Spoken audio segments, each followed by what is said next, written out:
الله وبركاته نحمده ونصلي على رسوله الكريم أما بعد فأعوذ بالله من الشيطان الرجيم بسم الله الرحمن الرحيم وما لي لا أعبد الذي فطرني وإليه ترجعون.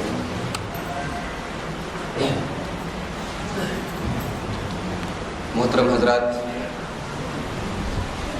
23ویں پارے کی تفسیر پیش کی جا رہی ہے. شروع میں ایک گاؤں والوں کا واقعہ بیان کیا گیا. یہ گاؤں کون سا تھا؟ مفسرین نے لکھا ہے کہ یہ انطاکیہ نام کا ایک گاؤں تھا. اللہ تبارک و تعالیٰ نے اس گاؤں میں 2 رسولوں کو بھیجا، لیکن قوم کے لوگوں نے ان دونوں رسولوں کو جھٹلا دیا. تو اللہ نے ایک تیسرے رسول کو بھیجا، یعنی 3 رسول. تو گاؤں والوں نے رسولوں سے یہ کہا، جب رسولوں نے یہ کہا کہ ہم لوگ اللہ کے رسول ہیں، تو گاؤں والوں نے کہا کہ مان تم الا بشر مثلنا، تم رسول کیسے ہو سکتے؟ تم تو ہماری طرح انسان ہو. رسول تو کوئی سپر نیچرل ہونا چاہیے، تم انسان ہو، رسول نہیں ہو سکتے.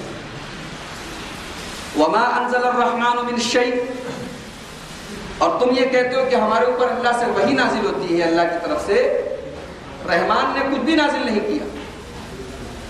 ان انتم الا تکذبون، تم لوگ جھوٹ بول رہے ہو.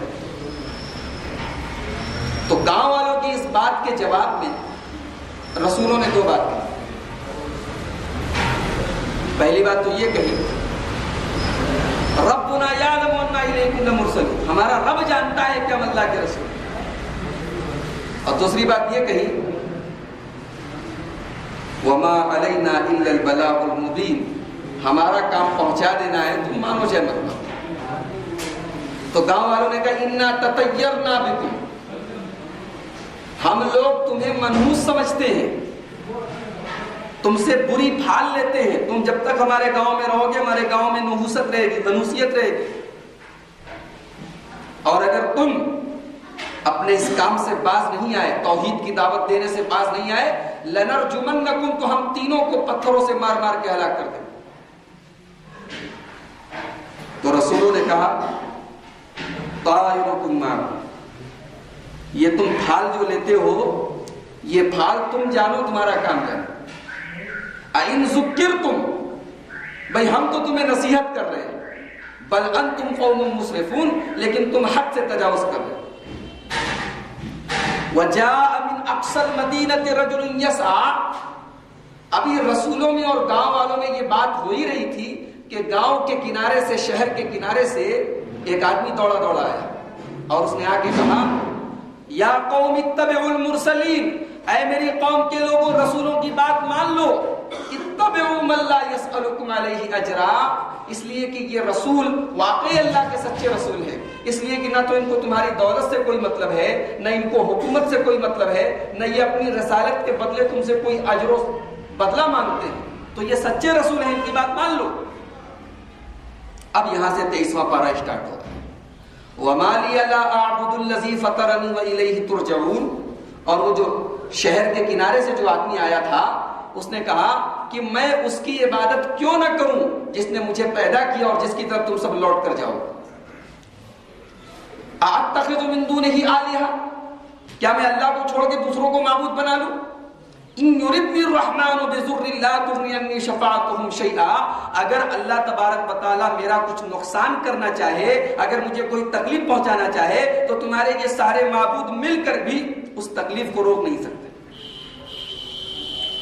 گاؤں والوں نے دیکھا کہ یہ تو ایمان لے آیا.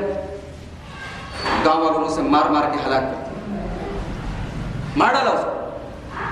اب جب وہ مر گیا تو اللہ تبارک و تعالیٰ نے اس کو جنت میں پہنچا دیا. شہیدوں کی روحیں تو جنت میں جاتی ہیں، حدیث میں آیا. وہ جنت میں گیا. جب جنت میں پہنچا تو کہتا کیا ہے، یا لیت قومی یعلمون، کاش میری قوم جانتی بما غفر لی ربی وجعلنی من المکرمین، کہ اللہ تبارک و تعالیٰ نے کیسے میرے گناہوں کی بخشش فرمائی اور کیسے میرا اکرام کیا، میری تعظیم کی، کتنی عزت سے مجھے جنت میں اللہ تبارک و تعالیٰ نے داخل کیا۔ اس سے یہ معلوم ہوا کہ انسان کو اپنی قوم کی ہمیشہ خیر خواہی کرنی چاہیے۔ اب دیکھیے یہاں قوم کے لوگوں نے اس کو مار ڈالا، لیکن وہ جنت میں پہنچنے کے بعد یہ کہتا ہے کہ کاش میری قوم کے لوگ توحید کو سمجھ لیتے، توحید کا جو اجر و ثواب ہے اور جنت میں جو نعمتیں ملیں گی اس کو جان لیتے تو یہ سلوک میرے ساتھ نہ کرتے۔ اس سے یہ معلوم ہوا کہ آپ کے معاشرے میں، آپ کی سوسائٹی میں اگر کچھ لوگ غلط ہیں تو ان کو حق بات کی دعوت دینا یہ آپ کی ذمہ داری ہے۔ اس راستے میں اگر آپ کو تکلیفیں سہنی پڑے، آپ کو مارا پیٹا جائے، یہاں تک کہ آپ کو قتل کرنے کی کوشش بھی کی جائے، آپ اپنے راستے سے، اپنے دعوت کے مشن سے کبھی باز بتائیں۔ یہ ہمیں اور آپ کو اس واقعے میں یہ عبرت دی جا رہی ہے۔ اچھا، اب وہ آدمی جب جنت میں چلا گیا تو اب یہیں سے ایک سوال پیدا ہوتا ہے کہ کیا مرنے کے بعد انسان کی کوئی دوسری زندگی ہے؟ کیا باس بعد الموت ہے؟ تو اللہ نے باس بعد الموت، مرنے کے بعد دوبارہ اٹھائے جانے کی دو دلیلیں دی، بڑی پیاری پیاری دلیلیں۔ پہلی دلیل کیا دی؟ وَآیَةٌ لَهُمُ الْأَرْضُ الْمَيْتَةُ، مردہ زمین کو دیکھو، مردہ زمین کو دیکھو جس پر نہ کوئی اناج کا ایک دانہ نہیں ہوتا، ایک درخت نہیں ہوتا۔ گرمی کے دن میں دیکھو پوری کی پوری زمین بالکل پیلی پڑی ہوئی ہے، مردہ پڑی ہوئی ہے، بے جان ہے، جڑیں تک سوکھی ہوئی ہیں۔ احییناہا، پھر ہم بارش نازل کرتے ہیں اور وہی مردہ زمین زندہ ہو جاتی ہے۔ جس زمین کے بارے میں تم سوچ بھی نہیں سکتے کہ یہاں سے ایک دانہ اگے گا، وہاں پوری زمین لہلہانے لگتی ہے، پوری زمین ہریالی ہو جاتی ہے۔ اس سے تم غور کرو اور سبق حاصل کرو کہ جو رب العالمین مردہ زمین کو زندہ کر سکتا ہے تو تم کو مرنے کے بعد، تمہاری قبر میں جانے کے بعد، ہڈیوں کے سڑنے گلنے کے بعد وہ اللہ تعالیٰ تم کو دوبارہ کیوں نہیں زندہ کر سکتا؟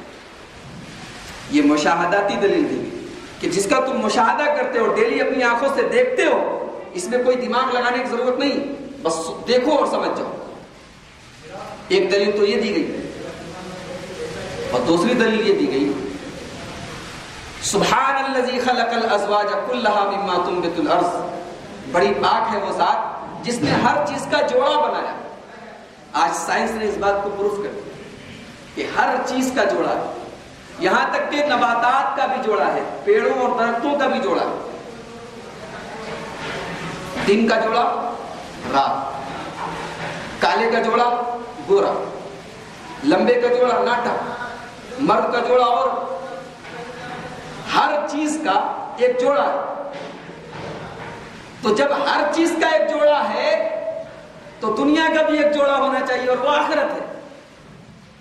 یہ اللہ تبارک و تعالیٰ استدلال کر رہا ہے کہ بڑی پاک ہے وہ ذات جس نے ہر چیز کا جوڑا بنایا، تو جب ہر چیز کا جوڑا ہے تو دنیا کی یہ جو زندگی ہے اس کا بھی ایک جوڑا ہونا چاہیے اور وہ آخرت ہے۔ تو تم کیوں نہیں ایمان لے آتے؟ اس کے بعد اللہ تبارک و تعالیٰ نے سورج اور چاند کے بارے میں ایک سائنٹیفک حقیقت کا اظہار کیا، فرمایا وَالْقَمَرَ قَدَّرْنَاهُ مَنَازِلَ حَتَّى عَادَ كَالْعُرْجُونِ الْقَدِيمِ، تم چاند کی پوجا کرتے ہو، چاند کی عبادت کرتے ہو؟ چاند تو ہمارے حکم کے مطابق اپنی منزلیں طے کرتا ہے۔ چاند جب شروع ہوتا ہے تو بالکل باریک ہوتا ہے، پھر بڑھتے بڑھتے بڑھتے بڑھتے وہ فل مون ہو جاتا ہے، پھر گھٹتے گھٹتے پھر وہ باریک ہو جاتا ہے۔ چاند کی یہ منزلیں ہیں اور آخر میں چاند کیسا ہو جاتا ہے؟ حتی عاد کالعرجون القدیم، کھجور کے کسی پرانے تنے کی طرح ہو جاتا ہے۔ تو جو چاند کسی دوسرے کے کنٹرول میں ہو، جو چاند گھٹتا اور بڑھتا ہو، جس کی منزلیں ہوں، وہ چاند تمہارا معبود ہو سکتا ہے؟ والشمس تجری لمستقر لها، اور سورج کو دیکھو، سورج اپنے آربٹ پر گھومتا ہے، اپنے آربٹ میں چلتا ہے۔ والشمس تجری لمستقر لها، سورج کا ایک مستقر ہے، ایک مدار ہے، ایک محور ہے، ایک آربٹ ہے اور سورج اپنے آربٹ میں گردش کرتا ہے. ذالک تقدیر العزیز العلیم. اور سورج اور چاند کا یہ سسٹم یہ اس اللہ کا بنایا ہوا ہے جو بڑا ہی غالب اور بڑا ہی علم والا ہے.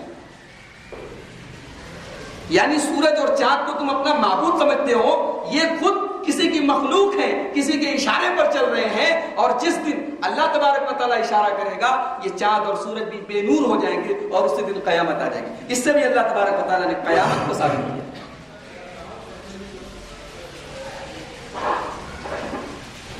اس کے بعد فرمایا کہ جنتی لوگ جنت میں لگے رہے. ان اصحاب الجنت اليوم فی شغل فاکہون. سوال پیدا ہوتا ہے کہ جنت میں کوئی کام دھام تو ہوگا نہیں، نماز پڑھنا نہیں ہے، روزہ رکھنا نہیں ہے، تلاوت کرنا نہیں ہے، بزنس کرنا نہیں ہے، تو جنتی لوگ بور تو نہیں ہو جائیں گے؟ بھائی ظاہر سی بات ہے، انسان کے پاس کوئی کام نہ ہو تو وہ بور ہو جائے گا. اس کے پاس لاکھ آپ کھانے پینے کی چیزیں رکھ دیجیے. تو اللہ نے فرمایا نہیں، جنتیوں کے یہاں بور ہونا یا اکتانا اس نام کی کوئی چیز ہی نہیں ہوگی. ان اصحاب الجنت اليوم فی شغل فاکہون. جنتیوں کے پاس مشغلہ ہوگا، جنتی بزی رہیں گے. جنتی جو ہے بور نہیں ہوں گے، اکتائیں گے نہیں، طبیعت ان کی اکتائے گی نہیں. اس کے بعد فرمایا وَامْتَازُوا الْيَوْمَ أَيُّهَا الْمُجْرِمُونَ. اور جنتی قیامت کے دن یہ کہا جائے گا کہ اے مجرموں تم الگ ہو جاؤ. قیامت کے میدان میں تو سب کے سب ایک ساتھ رہیں گے، لیکن پھر اللہ تعالیٰ ڈیوائڈ کر دے گا کہ اب نیک لوگ الگ ہو جائیں، برے لوگ الگ ہو جائیں، انبیاء کا گروہ الگ ہو جائے، نیک لوگوں کا گروہ الگ ہو جائے، اولیاء کا گروہ الگ ہو جائے. وہاں لوگوں کے گروہ بنا دیے جائیں، لوگوں کے گروپ بنا دیے جائیں. تو مجرموں سے کہا جائے گا تم الگ ہو جاؤ. وَامْتَازُوا الْيَوْمَ أَيُّهَا الْمُجْرِمُونَ. اے مجرموں، اے خطا کارو، اے گناہ گارو، اے کافرو، اے مشرکو تم الگ ہو جاؤ. الم اعہد الیکم یا بنی آدم اللہ تعبدوا الشیطان. اے آدم کے بیٹو، کیا میں نے تم سے یہ وعدہ نہیں لیا تھا کہ تم شیطان کی عبادت نہیں کرو گے، شیطان کی پوجا نہیں کرو گے؟ یہاں پر ایک سوال پیدا ہوا. دنیا میں شیطان کی عبادت کرنے والے بہت کم لوگ ہیں، کوئی شیطان کی عبادت نہیں کرتا. آپ اگر کسی عیسائی سے پوچھیں وہ بھی شیطان کو گالی دے گا، کسی یہودی سے سوال کرے وہ بھی شیطان کو گالی دے گا، کسی ہندو بھائی سے پوچھے وہ بھی شیطان کو گالی دے گا. تو یہاں اللہ یہ کیوں کہہ رہا ہے کہ اے آدم کے بیٹو، شیطان کی عبادت کرنے سے میں نے تم کو منع کیا تھا، تو تم نے کیوں شیطان کی عبادت کی؟ دراصل کسی کی مکمل اطاعت کرنا، آنکھ موند کر کے کسی کی اطاعت کرنا، یہ بھی عبادت ہے. شیطان کے نقش قدم پر چلنا، شیطان کے بنائے ہوئے راستوں پر چلنا، یہ بھی دراصل شیطان کی عبادت ہے. ہم اپنے منہ سے شیطان کو گالی دیں اور کام شیطان والا کریں تو یہ بھی شیطان کی عبادت ہے. ابراہیم علیہ السلام نے اپنے باپ سے کیا کہا تھا؟ یا ابت لا تعبد. سورہ مریم میں کہا تھا یا ابت لا تعبد الشیطان، اے ابو جان شیطان کی عبادت مت کیجیے. ابراہیم علیہ السلام کے باپ کیا شیطان کی عبادت کرتے تھے؟ بتوں کی عبادت کرتے تھے. لیکن بتوں کی عبادت کرنا، شرک کرنا، یہ دراصل شیطان ہی کی عبادت کرنا. تو اللہ تعالیٰ قیامت کے دن کیا کہے گا؟ اے آدم کے بیٹو، میں نے تم کو منع نہیں کیا تھا کہ تم شیطان کی عبادت مت کرنا. وَلَقَدْ أَضَلَّ مِنْكُمْ جِبِلًّا كَثِيرًا. لیکن ہائے افسوس، شیطان نے تم کو گمراہ کر دیا. افلا تعقلون. تم اپنے دماغ اور عقل سے کام کیوں نہیں تم نے لیا اور آج تمہارا یہ انجام. اس کے بعد اللہ فرماتا ہے کہ قیامت کے دن انسان کی زبان پر مہر لگا دی. اليوم نختم على افواہہم. ہم آج تمہاری زبان پر مہر لگا دیں گے. زبان پر، زبان کھلی رہے گی تو جھوٹ بول سکتے ہو. زبان پر، اب زبان پر تو انسان گواہی کیسے دے گا؟ تو فرمایا وَتُكَلِّمُنَا أَيْدِيهِمْ. تمہارے ہاتھ گواہی دیں گے. یا اللہ، اس نے اس ہاتھ سے یہ کام کیا تھا، اس ہاتھ سے یہ کرتوت کیا تھا، اس ہاتھ سے یہ کرم کیا تھا. ہاتھ بولے گا، ہاتھ کو اللہ تبارک و تعالیٰ زبان دے دے گا. وَتَشْهَدُ أَرْجُلُهُمْ بِمَا كَانُوا يَعْمَلُونَ. اور پیر گواہی دے گا کہ یا اللہ، اس پیر کے ذریعے یہ فلاں فلاں جگہ چل کر گیا تھا. اور دوسری جگہ قرآن میں کہا گیا کہ چمڑا بولے گا، انسان کی اسکن بولے گی، انسان کی کھال بولے گی کہ اے اللہ اس نے یہ گناہ کیا.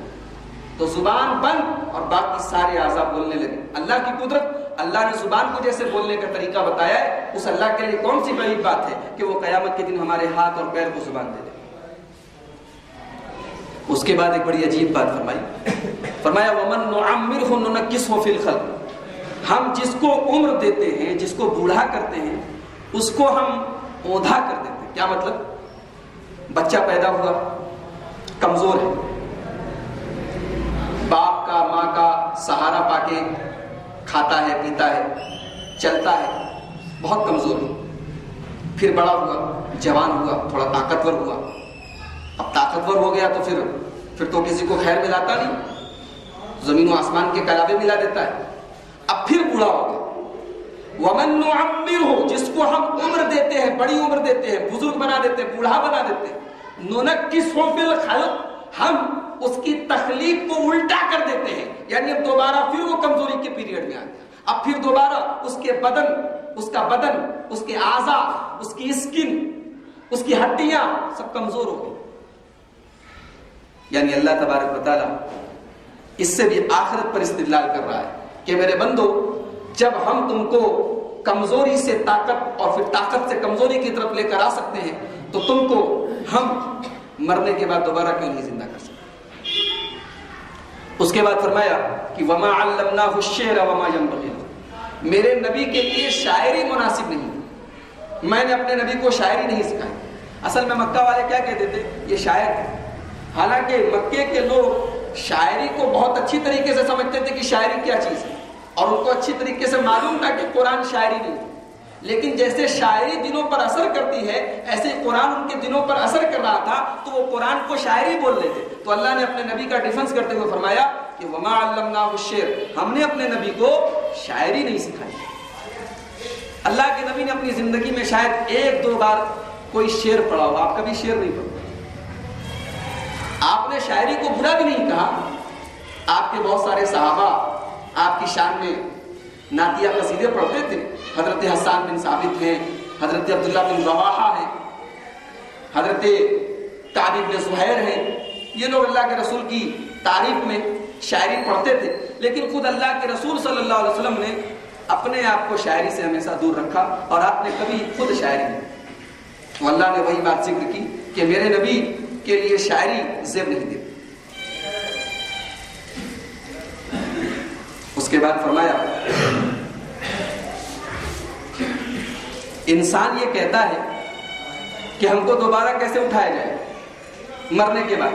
تو اللہ نے جواب دیا أَوَلَيْسَ الَّذِي خَلَقَ السَّمَاوَاتِ وَالْأَرْضَ بِقَادِرٍ عَلَىٰ أَن يَخْلُقَ مِثْلَهُ. ارے جس نے اتنی بڑی کائنات بنائی، اتنی بڑی زمین بنائی، اتنے بڑے آسمان بنائے، تو یہ بتاؤ کہ زمین کو بنانا زیادہ مشکل کام ہے، آسمان کو بنانا زیادہ مشکل کام ہے، یا تم کو دوبارہ پیدا کرنا زیادہ مشکل کام ہے؟ بلا تم خود کہو گے کہ ہاں، جو اللہ زمین و آسمان کو پیدا کر سکتا ہے اس کے لیے ہم کو دوبارہ پیدا کرنا کون سا مشکل کام ہے؟ بلا وهو الخلاق العلیم. اللہ خالق نہیں، اللہ خلاق ہے. دیکھیے اللہ کی ایک صفت خلاق ہے. خلاق کا مطلب بہت زیادہ پیدا کرنے والا. اللہ تعالیٰ نے کتنی چیزوں کو پیدا کیا ہم شمار نہیں کر سکتے. اللہ کی کتنی مخلوقات ہیں. تو اللہ تعالیٰ خالق بھی ہے اور اللہ تعالیٰ خلاق بھی ہے، بہت زیادہ پیدا کرنے والا. اس کے بعد سورہ صافات شروع ہو رہی ہے. سورہ صافات میں حضرت ابراہیم علیہ السلام کا واقعہ بیان کیا جا رہا ہے کہ ابراہیم علیہ السلام نے اپنی قوم کو جب توحید کی دعوت دی تو ان کی قوم نے ان کی بات پر توجہ دی. تو ایک دن قوم کے لوگ میلے میں جا رہے تھے تو ان سے کہا تم بھی چلو. فَنَظَرَ نَظْرَةً فِي النُّجُومِ، انہوں نے آسمان کی طرف نظر دوڑائی اور کہا انی سقیم، میں بیمار ہوں. یہاں پر ایک سوال پیدا ہوتا ہے کہ ابراہیم علیہ السلام نے آسمان کی طرف دیکھ کر کیوں کہا کہ میں بیمار ہوں؟ اصل میں ان کی قوم جو تھی وہ ستاروں کی گردش پر یقین رکھتی تھی. ان کی قوم کا یہ ماننا تھا کہ کہ ستاروں کی وجہ سے انسان کی زندگی پر اثر پڑتا ہے، حالات پر اثر پڑتا ہے۔ تو حضرت ابراہیم علیہ السلام نے اپنی قوم کو دکھانے کے لیے، ان کا مقصد یہ نہیں تھا کہ ستاروں کی وجہ سے میں بیمار ہوں، ان کی قوم کی عادت تھی کہ جب کوئی اہم بات ہوتی تھی تو آسمان کی طرف نظر اٹھاتے تھے، تو ابراہیم علیہ السلام نے بھی آسمان کی طرف نظر اٹھائی اور کہا کہ میں بیمار ہوں۔ اب یہاں پر ایک سوال پیدا ہوا کہ کیا واقعی ابراہیم علیہ السلام بیمار تھے یا انہوں نے بہانہ بنایا؟ اب بخاری شریف کی ایک روایت ہے جس میں اللہ کے رسول نے فرمایا کہ ابراہیم علیہ السلام نے اپنی زندگی میں 3 جھوٹ بولے۔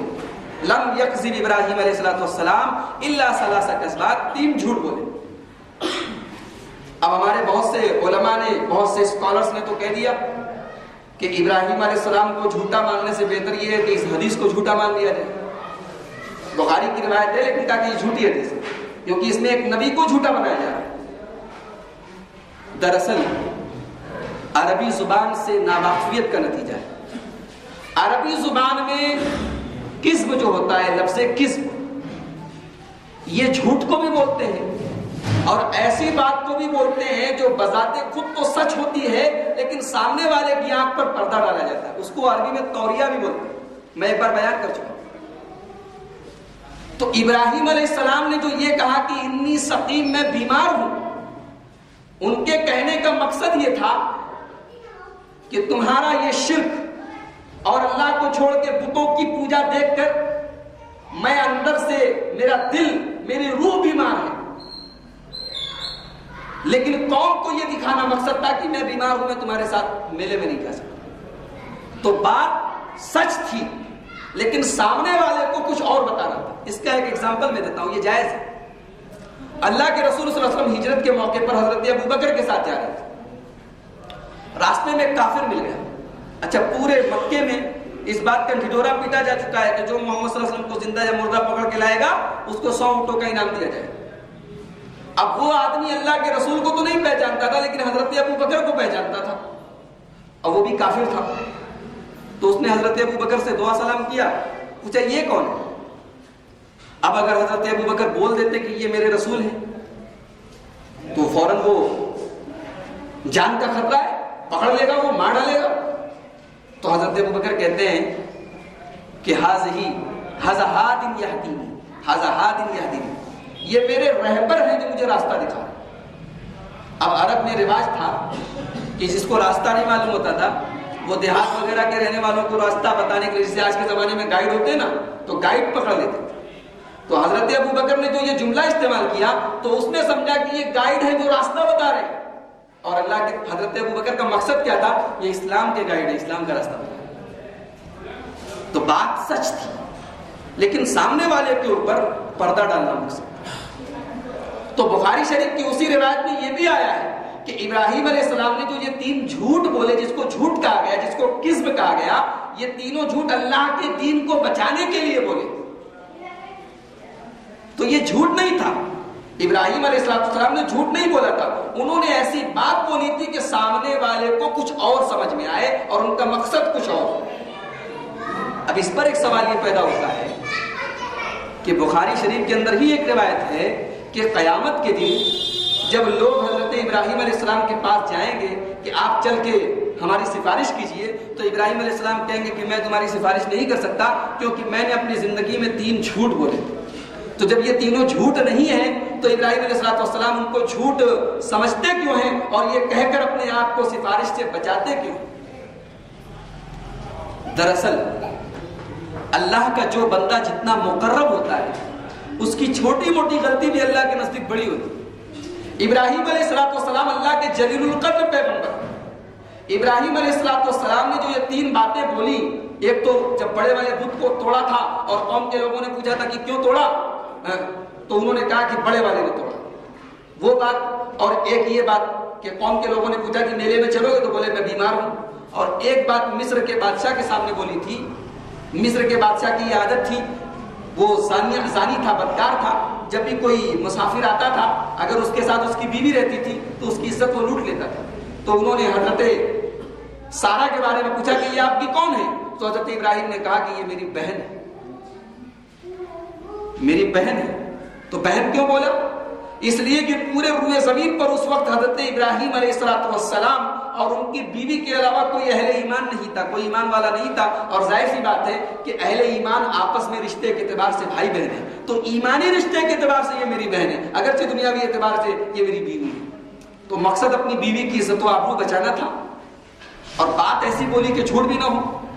لیکن یہ تینوں باتیں اگرچہ جھوٹ نہیں تھی، لیکن چونکہ سامنے والے کو دھوکہ دینے کی اور اس کو کچھ اور سمجھانے کی غرض سے کہی گئی تھی، اس لیے ابراہیم علیہ السلام نے اپنی شان میں اس کو جھوٹ سمجھا، اگرچہ یہ جھوٹ نہیں تھی.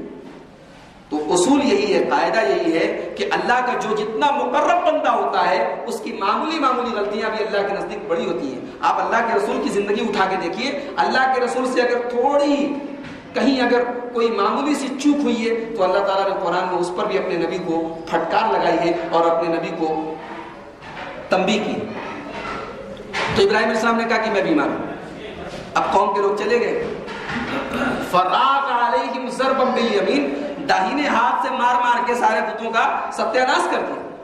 جب قوم کے لوگ آئے فاقبلوا الیہ یزفون، جب دوڑے آئے دیکھا ہمارے معبودوں کا یہ حال ہے تو بلایا ان کو، کہا کیوں توڑا تم نے؟ تو سورہ شعراء میں نے بیان کیا تھا نا، سورہ شعراء میں ابراہیم علیہ السلام نے کیا جواب دیا؟ بڑے والے نے توڑا. یہاں پر ابراہیم علیہ السلام کا یہ جواب منقول ہے کہ انہوں نے کہا اتعبدون ما تنحتون، ارے جس کو تم اپنے ہاتھ سے بناتے ہو اس کی پوجا کرتے ہو. واللہ خلقکم وما تعملون، جبکہ اللہ نے تم کو پیدا کیا ہے. تو قوم کے لوگوں نے کہا اس کے لیے ایک بڑی سی آگ تیار کرو، اس کو آگ میں ڈالو. چنانچہ ان کو آگ میں ڈال دیا گیا اور اللہ تعالیٰ نے اپنی شان سے آگ سے حضرت ابراہیم علیہ السلام کو بچا لیا. آگ سے نکلنے کے بعد جب ابراہیم علیہ السلام سمجھ گئے کہ اب میری بستی کے لوگ میرے اوپر ایمان نہیں لائیں گے تو یہ بستی چھوڑ کے چلے گئے. پھر انہوں نے اللہ سے دعا کی، رب ہب لی من الصالحین، اے اللہ مجھے نیک اولاد. فبشرناہ بغلام حلیم، تو اللہ کہتا ہے کہ ہم نے ابراہیم کو ایک بردبار ایک حلیم بیٹے کی بشارت سنائی، یعنی اسماعیل علیہ السلام. فلما بلغ معه السعي قال يا بني إني أرى في المنام أني أذبحك فانظر ماذا ترى.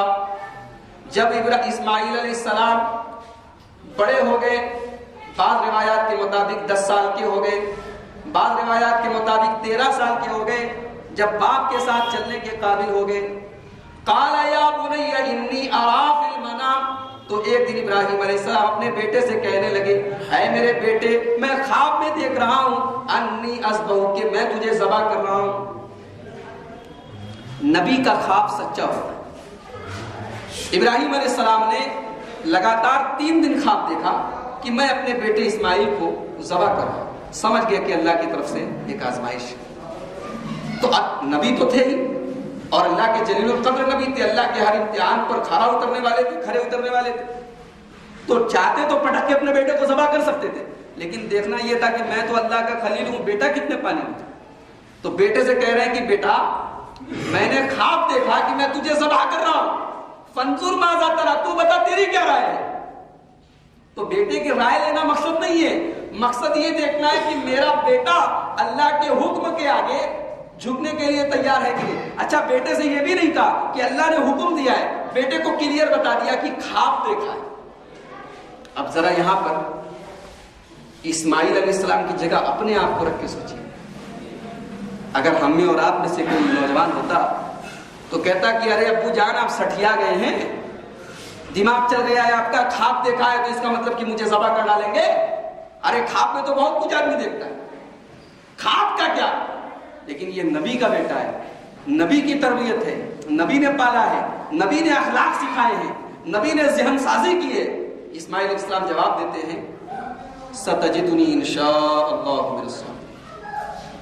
اے ابو جان افعل ما تؤمر، جو حکم آپ کو ملا ہے پورا کیجئے، انشاءاللہ آپ مجھے صبر کرنے والوں میں سے پائیں گے. دیکھیے انشاءاللہ لگائے، یعنی اللہ تعالیٰ نہ چاہے اگر میں اللہ کے امتحان پہ کھڑا اترنے کے لیے تیار ہوں تو یہ بھی اللہ تعالیٰ کی مرضی اور مشیت سے ہو رہا ہے، اس میں میرا کوئی کمال نہیں ہے، یہ اللہ کی توفیق ہے.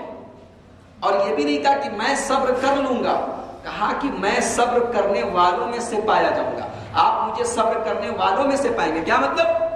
یعنی میں کوئی اکلوتا نہیں ہوں، اور بھی پیغمبر گزرے ہیں جنہوں نے صبر کیا ہے، اگر میں نے صبر کر لیا تو کون سا تیر مار دیا۔ کیا اخلاق ہے اسماعیل علیہ السلام کا، کیا تواضع ہے، کیا خاکساری ہے کہ اپنے اوپر ذرہ برابر کوئی غرور نہیں، کوئی گھمنڈ نہیں، اللہ کے حکم کے لیے تیار بھی ہو گئے، اور الفاظ میں دیکھیے کتنی تواضع۔ پھر اللہ کہتا ہے فلما اسلم، جب دونوں باپ بیٹے اسلام لے آئے، جب دونوں باپ بیٹے مسلمان ہو گئے، اس کا ترجمہ میں یہ بھی کر سکتا ہوں، جب دونوں باپ بیٹے مسلمان ہو گئے، یعنی کہ مسلمان ہونے کا مطلب یہ ہے کہ اللہ کے ہر حکم کے آگے سر تسلیم خم کر دیا جائے، اللہ کے ہر امتحان کو پورا کرنے کے لیے بندہ تیار ہو جائے، اس کا نام ہے اسلام۔ ٹوپی لگا لینا، ختنہ کرا لینا، اسلامی نام رکھ لینا، جمعہ نماز پڑھ لینا، رمضان کے روزے رکھ لینا، صرف ان چند رسموں پر عمل کر لینے کا نام اسلام نہیں ہے۔ اسلام قربانیوں کے لیے تیار رہنے کا۔ فلما اسلم، جب دونوں باپ بیٹے اسلام لے آئے، وَتَلَّهُ لِلْجَبِينِ، اور باپ نے بیٹے کو کروٹ کے بل لیا۔ اس کا ترجمہ بہت سے علماء کرتے ہیں کہ باپ نے بیٹے کو ماتھے کے بل لیا۔ عربی میں ماتھے کو جبہہ بولتے ہیں اور جبین بولتے ہیں کروٹ کو۔ جیسے ہم لوگ اپنے بکرے کو کروٹ کے بل لٹاتے ہیں، ماتھے کے بل الٹا تھوڑی لٹاتے۔ یہ عام طور سے مشہور ہے کہ ابراہیم علیہ السلام نے کہا کہ بیٹا تو ماتھے کے بل لیٹ جا تاکہ میری آنکھیں تیری آنکھوں سے نہ ٹکرائیں۔ یہ بات صرف مشہور ہے، روایات سے ثابت نہیں۔ اسماعیل علیہ السلام کو کروٹ کے بل لٹایا اور چھری لے کے تیار کر، اور قریب ہے کہ حضرت ابراہیم کی چھری ان کے بیٹے اسماعیل کی گردن پہ چل گئی۔ وَنَادَيْنَاهُ يَا إِبْرَاهِيمُ، قریب تھا کہ کائنات میں جو منظر کبھی سامنے نہیں آیا وہ آج سامنے آ جائے کہ ایک باپ اللہ کے فرمان پر اپنے سگے بیٹے کی قربانی کے لیے تیار ہو جائے۔ لیکن اللہ کو اسماعیل کا خون تھوڑی بہانا مقصود تھا، اللہ کو تو یہ دیکھنا تھا کہ میرے خلیل کے اندر جتنی جستجو اور آرزوؤں کے بعد اس کو ہم نے بڑھاپے میں اولاد دیا ہے، کہیں ایسا تو نہیں کہ اولاد پا کے میرا خلیل مجھے بھول گیا، کہیں ایسا تو نہیں کہ اولاد کی محبت میں ایسا گرفتار ہو گیا کہ اپنے رب کے حکم کو ٹال رہا ہے۔ اللہ نے دیکھا کہ میرا خلیل آج بھی میرا خلیل ہے، تو کہا کہ اے ابراہیم قد صدقت الرؤیا، میں نے جو تم کو خواب دکھایا تم نے سچا کر دکھایا۔ انا کذالک نجزی المحسنین، ہم نیک لوگوں کو ایسے ہی بدلہ دیتے ہیں۔ وفدیناہ بذبح عظیم، اور ہم اس کے بدلے میں تم کو ایک عظیم ذبیحہ سے نوازتے ہیں۔ اب یہ عظیم ذبیحہ کیا تھا؟ مفسرین نے لکھا کہ جنت سے ایک میڑھا آیا تھا جو اسماعیل علیہ السلام کی جگہ ذبح ہو گیا۔ لیکن اس آیت کا زیادہ بہتر مطلب میرے نزدیک یہ ہے کہ ذبیح عظیم کا مطلب یہ ہے کہ اب ابراہیم علیہ السلام کو ہم ایک ایسی یادگار ان کی ہم بنا دیں گے کہ قیامت تک ان کے اس عمل کی یادگار میں لوگ اپنے اپنے جانوروں کی قربانی کریں گے۔ یہ مراد ہے اس سے کہ وہ فدیناہ بذبح عظیم، ہم نے اس کے بدلے میں ان کو ایک عظیم ذبیحہ عطا فرمایا۔ یعنی اب قیامت تک جب تک روئے زمین پر مسلمان زندہ ہیں، ابراہیم علیہ السلام کے ماننے والے زندہ ہیں، وہ ان کے اس عمل کی یادگار کے طور پر اللہ کا نام لے کے اپنے اپنے جانوروں کی قربانی کرتے ہیں۔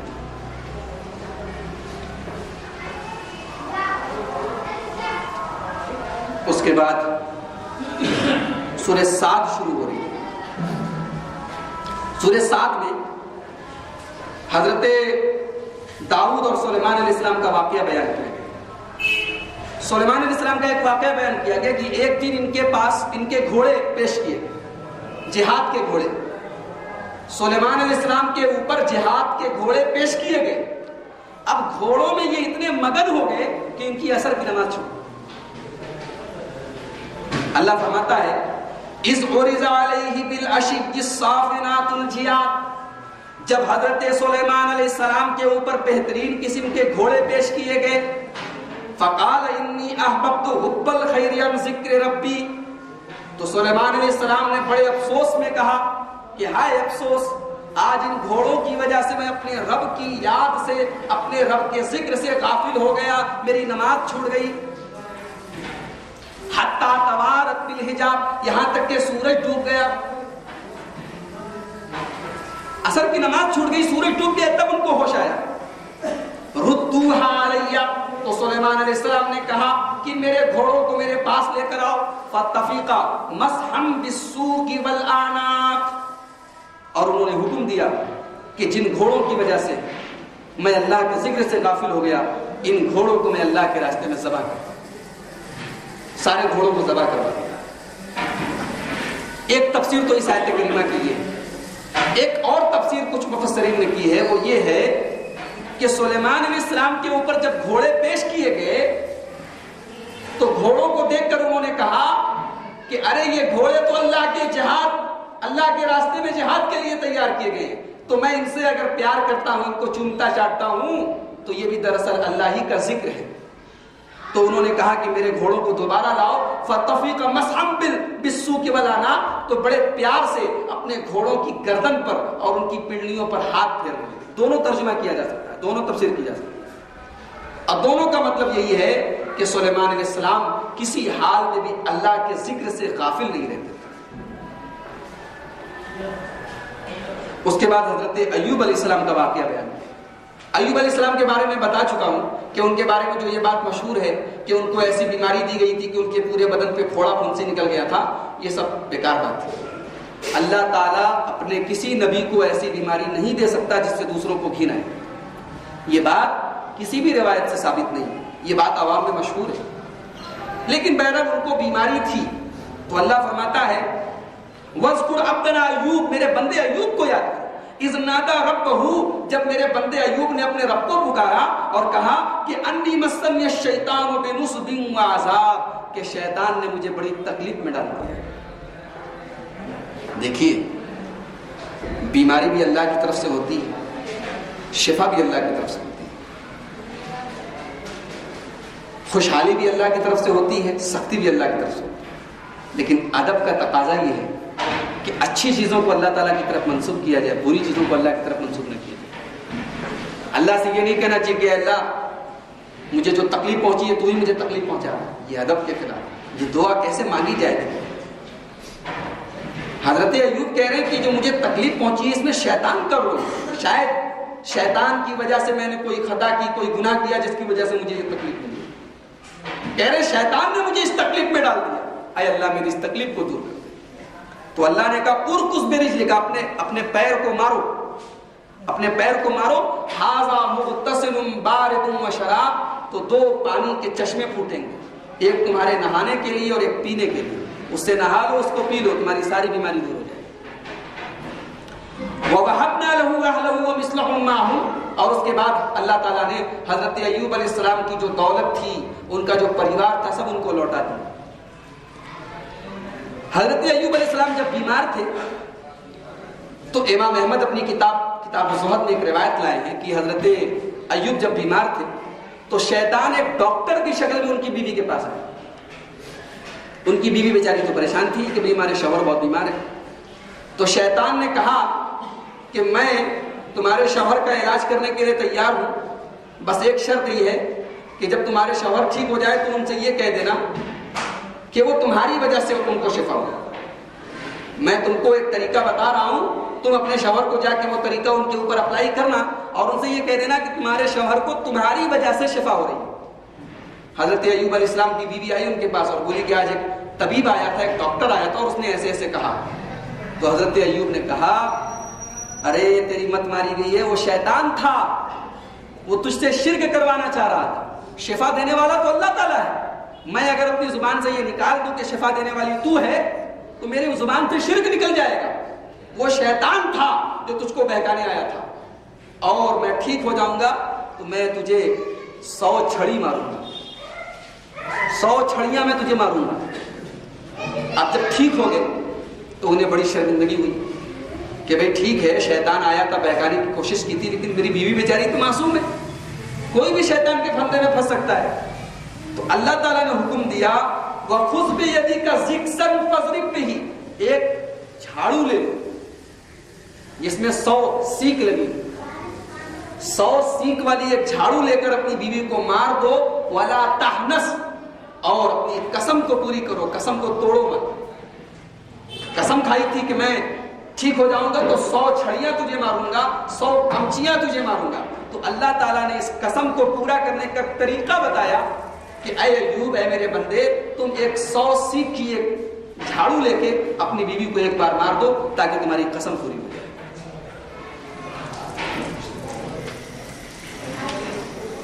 اس کے بعد سورہ زمر شروع ہو گئی۔ اللہ تعالیٰ نے سورہ زمر میں فرمایا کہ علم والے اور بے علم والے برابر نہیں ہو سکتے۔ علم کی فضیلت بیان کی گئی، فرمایا قل هل يستوي الذين يعلمون والذين لا يعلمون، اے نبی کہہ دو کہ کیا علم والے اور بے علم والے برابر ہو سکتے ہیں؟ اس سے یہ معلوم ہوا، علم کی فضیلت معلوم کہ اللہ تعالیٰ کے نزدیک علم والا اور بے علم والا برابر نہیں ہو سکتے۔ ایک حدیث میں اللہ کے رسول نے فرمایا کہ فضل العالم علی العابد کفضل القمر علی سائر الکواکب، یعنی ایک آدمی بڑی عبادت کرتا ہے، رات کو تہجد پڑھتا ہے، لیکن اس کے پاس علم نہیں، اور ایک آدمی عالم ہے، اس کے پاس شریعت کا علم ہے، وہ اتنی زیادہ عبادت نہیں کرتا لیکن اس کے پاس شریعت کا علم ہے، تو عابد کے اوپر عالم کی فضیلت ایسے ہی ہے جیسے سارے ستاروں کے اوپر چاند کی فضیلت۔ اس کے بعد اللہ کے نبی نے فرمایا کہ عالم کے لیے زمین و آسمان کی تمام چیزیں دعائے مغفرت کرتی ہیں، یہاں تک کہ پانی کے اندر جو مچھلیاں ہوتی ہیں وہ بھی اس کے لیے دعائے مغفرت کرتی ہیں۔ تو اس حدیث پاک سے عالم کی فضیلت معلوم ہے۔ کون سا عالم؟ جو واقعی میں قرآن و حدیث کا علم رکھتا ہو، اس کو دوسروں تک پہنچاتا ہو اور اس کے اوپر عمل کرتا ہو۔ تو اللہ نے فرمایا کہ علم والے اور بے علم والے برابر نہیں ہو سکتے۔ اور آخر میں فرمایا کہ اللہ نزل احسن الحدیث، اللہ نے قرآن اتارا جو بہترین کتاب ہے، کتاب متشابہہ، قرآن ایک ایسی کتاب ہے جس کے مضامین آپس میں ملتے جلتے ہیں۔ آپ قرآن اٹھا کے دیکھیے، بار بار آپ کو توحید کی باتیں ملیں گی، قیامت کی باتیں ملیں گی، رسالت کی بات، تو مضامین ملتے جلتے ہیں۔ مثانی کیا؟ اور قرآن کے اندر ایک ہی بات کو بار بار دہرایا گیا۔ موسیٰ علیہ السلام کا واقعہ دیکھیے، سورہ بقرہ میں بھی ہے، سورہ انعام میں بھی ہے، سورہ اعراف میں بھی ہے، سورہ قصص میں بھی ہے، سورہ شعراء میں بھی ہے، ایک ہی مضمون کو بار بار دہرایا گیا۔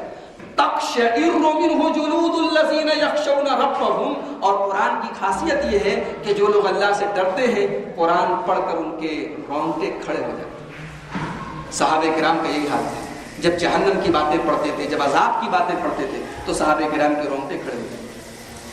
ثم تلین جلودہم وقلوبہم الی ذکر اللہ، اور جب جنت کی باتیں آتی ہیں تو ان کے دلوں کو ٹھنڈک ملتی ہے، ان کے دلوں کو سکون ملتا ہے۔ تو قرآن یہاں یہ بتایا جا رہا ہے کہ قرآن سے اصل فائدہ اٹھانے والے وہی لوگ ہیں جن کے اوپر قرآن کا اثر ہوتا ہے، جو ہماری طرح سخت دل نہیں ہوتے کہ قرآن پڑھا جا رہا ہے لیکن دل پر کوئی اثر نہیں ہو رہا ہے۔ اللہ تعالیٰ سے دعا ہے رب العالمین ہم سب کو قرآن کریم سے اثر حاصل کرنے کی توفیق دے۔ تو یہ تھی 23ویں پارے کی تفسیر، انشاءاللہ اب 24ویں پارے کی تفسیر بیان کی جائے گی۔ اللہ تعالیٰ ہم سب کو نیک عمل کی توفیق دے۔